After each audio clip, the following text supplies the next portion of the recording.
Il était une fois 8 étudiants en architecture, à la découverte de l'inconnu.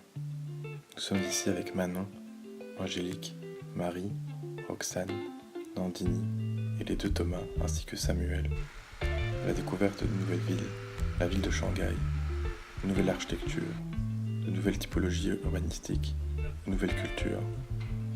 Comparée avec l'Europe, pourquoi pas? Nous sommes ici en tout cas pour découvrir.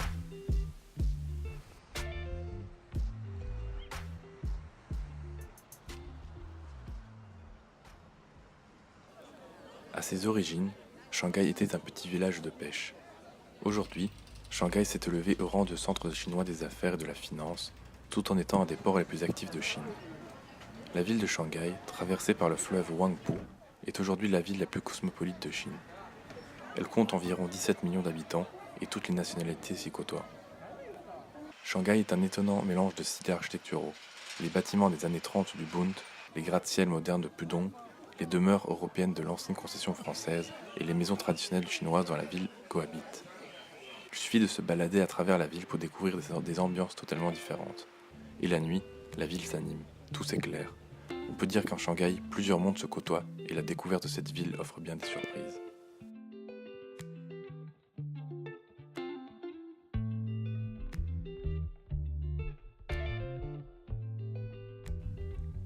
Brian City. Il s'agit d'un complexe résidentiel composé de 25 tours dans la partie nord de Shanghai. On se croirait dans une autre dimension, la ville du futur. Les immeubles, identiques, à perte de vue dans une ambiance calme et paisible. Sur les lieux, nous avons pu observer une chouette ambiance. Des personnes âgées qui observent le lac sur un banc promènent leurs petits-enfants. Des enfants qui jouent à la plaine de jeu. Des couples et leur animal de compagnie. Quartier résidentiel très calme, mais la question est-ce vraiment agréable de vivre dans de tels immeubles avec tant de personnes? Est-ce le futur pour Shanghai et pour la Chine?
Le Bund est un des symboles architecturaux les plus reconnaissables de Shanghai. Le nom Bund vient d'un mot anglo-indien. Au début, quand la première société britannique ouvrait un bureau en 1846, ce n'était qu'un remblai boueux, au bord de la mer. Tout le long de son histoire centenaire, il est élégant même de l'époque. Beaucoup de nouvelles constructions sont érigées. Un long mur de soutènement de 771 mètres a été construit pour prévenir les inondations. Placé au sommet du mur, un large passage pitonné permet la visite de la ville. Éclairé de 1000 feux, le Bund mérite bien une visite de nuit. Afin de maintenir l'harmonie et l'unité du lieu, les lampadaires d'époque respectent le sens esthétique de la structure des bâtiments. Le Bund arborait fièrement la magnificence des bâtiments au style architecture d'hiver, de même que les plus belles scènes nocturnes de Shanghai, qui associent les embarcations éclairées sur la rivière à des jeux de lumière en provenance de la berge opposée.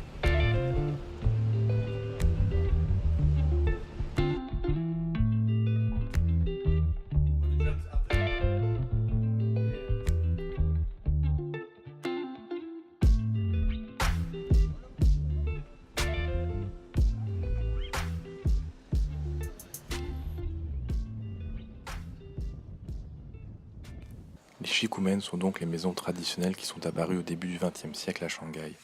À l'époque, on pouvait décompter pas loin de 9000 shikumen. Et aujourd'hui, la plupart ont été détruits pour être remplacés par les habitations plus modernes. En se promenant dans les Lilong de Shanghai, le labyrinthe de petites ruelles reliant les shikumen, on ressent encore l'atmosphère de l'époque. Même si leur construction a été arrêtée en 1949, les shikumen restent des maisons standards de l'ancienne population shanghaïenne.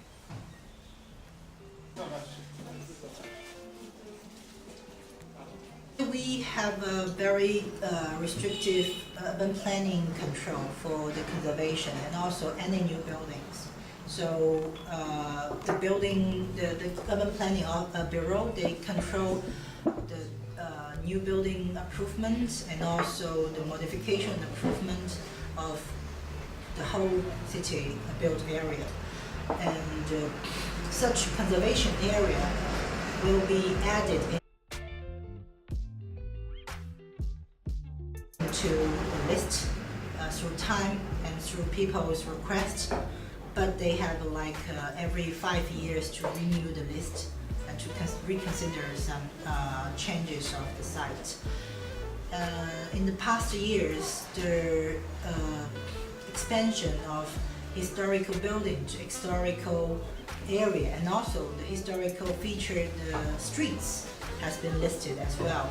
And then they expand this high value historical area to the normal value historical area and enlarged area. And that also creates conflicts between the conservation part to the already existing contract with the urban developers. When urban developer already get this land with some building stocks on the land, their initial plan was to totally destroy that. But after this expansion of the historical area, they need to reconsider their plan and to fulfill this requirement from the conservation plan. So I think we are in a way to progress in a more wider way to understand historical urban landscape. Donc une chose moi que j'ai appris, que j'ai fort appris en tant qu'Européen, urbaniste européen, ce qui m'a fait remarquer, c'est la relation au patrimoine, qui est tout à fait différente ici en Chine. Autant chez nous, en Europe, on est très attaché pour un bâtiment à la pierre, à l'élément construit, et on le protège et on ne peut pas y toucher, et si ça commence à tomber en ruine, mais on le garde, on préfère une belle ruine que de le reconstruire. Donc ça, c'est cette importance-là. Tandis qu'en Chine, la pierre, le bâtiment lui-même n'a pas autant d'importance. Ce qui compte, c'est le site et le symbole qu'il représente. Et surtout, ce qui compte, c'est que plus un temple ou un bâtiment a été démoli et reconstruit, plus il a une valeur. Parce qu'en fait, ce qui compte, c'est la transmission du savoir-faire, des techniques de construction. Et c'est ça le patrimoine, en fait.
Le jardin chinois, c'est fort lié à une philosophie de vie, le taoïsme, qui est d'être en harmonie avec la nature pour trouver la paix intérieure. C'est une façon, c'est d'être en harmonie avec la nature, et que donc c'était important, les gens devaient aller faire un pèlerinage ou aller en ermite dans la montagne pour se ressourcer. Et donc à un moment, des empereurs et tout ont décidé d'amener plutôt la nature à la ville et de recréer un espace de nature. Mais c'est vraiment une chambre dans la ville. C'est d'ailleurs délimité par les murs. Ça se fait vraiment comme une pièce dans la ville. Il y a toujours dans le jardin une importance de composition et d'équilibre entre 4 éléments, l'air, l'eau, la pierre et la végétation. Et s'ajoute aussi un équilibre de ces 4 choses-là avec un élément bâti. Il y a toujours un pavillon, un mur, un élément d'architecture qui fait rappeler qu'on n'est pas complètement dans la nature, mais qu'il y a une espèce d'harmonie entre la nature et l'architecture et l'humain. Donc voilà, ça c'est, je pense, et que chaque chose est symbolique, chaque arbre, chaque essence, chaque élément, et chaque vue, fenêtre est cadrée et a un nom souvent lié à l'époque par exemple où c'est la plus beau moment pour observer.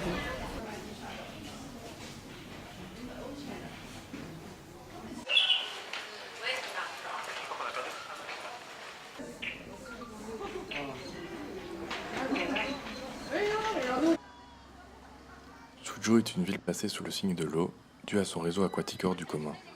Petite Venise orientale, Suzhou réputée comme étant l'une des plus jolies villes de Chine avec Hangzhou, et charme tous les voyageurs avec ses jardins et ses canaux. Comme le dit le proverbe chinois, au ciel il y a le paradis, sur terre il y a Suzhou et Hangzhou.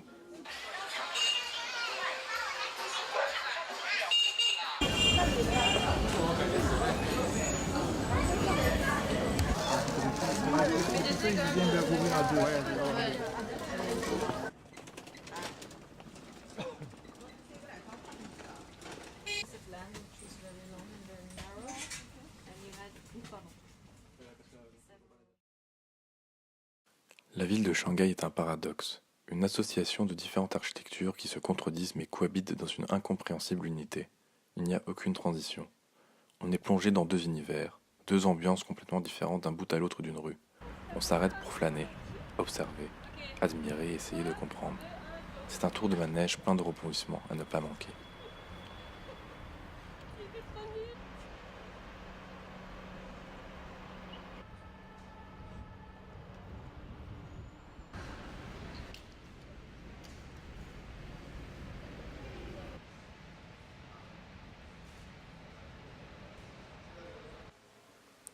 L'ancien abattoir 1933 Shanghai, qui fut le plus grand abattoir de l'Extrême-Orient, a aujourd'hui été réaménagé en quartier d'activités créatrices.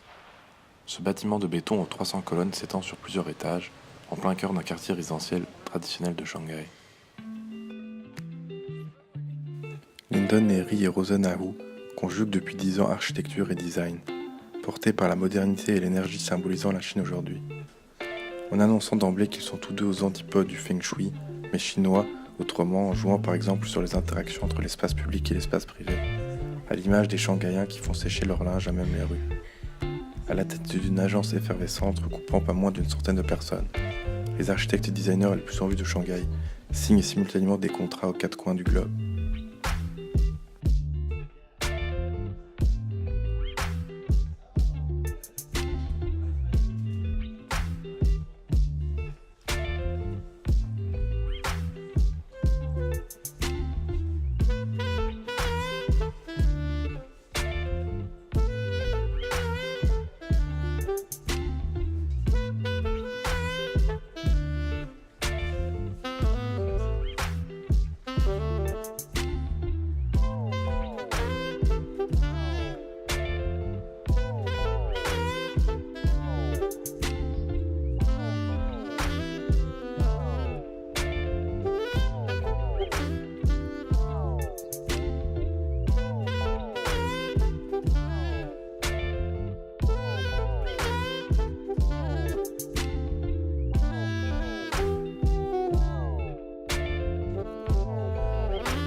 We do a mixture of architecture and interior design. We kind of grew not through architecture but through interior design. that has a little bit to do with like how China works. So especially how China worked in 2006. In 2006, Chinese clients love to have international architects, but they had to be kind of like famous and big, and we were obviously not big and not famous and didn't like to pretend that we did, that we were. So rather than going into the path of like making quick plans for all the architecture developments that were out there, we started to work in interior design, which meant that we could actually control what we made. Because in China, many times it is so that, especially in the earlier days, it's changing now a little bit. It used to be so that foreign architects were asked to do concept design, and then after concept design produce a nice rendering, and then their services were no longer required. Because the organization in China is so that you need the local design institute to follow through on your drawings, to be responsible for it. And generally clients didn't want to pay to have foreign architects follow up with them. We were not so attracted by the model, so that's why we started interior design, because we could build ourselves, we could talk to the builders, we could correct what we had to do, and we didn't have all the process around it, so it was much more direct for us to build things. And from there we grew into design, and then bigger, and then we grew back into architecture through resorts. We also just came back the day before yesterday. Maybe 1.5, 2 weeks. 2 weeks. It's things. How is it possible then to No, it's have a not. real... It's not possible. Well, yeah, But you can, of course, in 2 weeks you can offer, let's say, a vision on something. But to develop something, of course, it takes as much time as it takes in Europe. the idea itself for the first presentation goes quite fast. And how I think you learn to make decisions faster. Also, I think trusting your gut feeling in the beginning. Because I mean, if you would like, I don't know how it is, it used to be in school. If I look back how I used to work in school, or you have a lot more time, but actually you also think of a lot more ideas, but not all of them are particularly better. I'm not saying that every idea you first say is the good one. That's not true, but you learn to maybe analyze a little bit faster, and you have to react a little bit faster. You learn to think a little bit faster, maybe. But then the actual working on it takes time. La différence de culture s'est donc fait sentir dans les rues, les transports et jusque dans les bureaux d'architecture visités. Les interactions avec les habitants se font à travers des regards curieux autour de nos travaux et de notre intérêt à l'environnement. Les espaces publics ne sont pas exploités à leur juste valeur. Ils ne servent en grande partie qu'à un passage entre deux boulevards. Il est des plus surprenants de passer de rues sinueuses à des axes où la verticalité n'a que limite que les nuages. Malgré cela, l'intégration à la ville se fait naturellement. Nous sommes engloutis par la masse humaine et déambulons à travers une ville où tout va vite, où tout n'est que temporaire. Cette sensation de différence est aussi présente dans le monde du travail. La comparaison entre un bureau international, européen ou chinois est peut-être intéressante. La multiculturalité du premier y amène une grande diversité des pensées architecturales, ainsi qu'à des projets des plus différents. Le monde chinois est fait de travail et d'opportunités. Mais à l'instar de cet urbanisme en constante évolution, il faut savoir tenir le rythme pour ne pas être complètement dépassé par la pression sociale. 为我们建了一个很好的平台。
正面。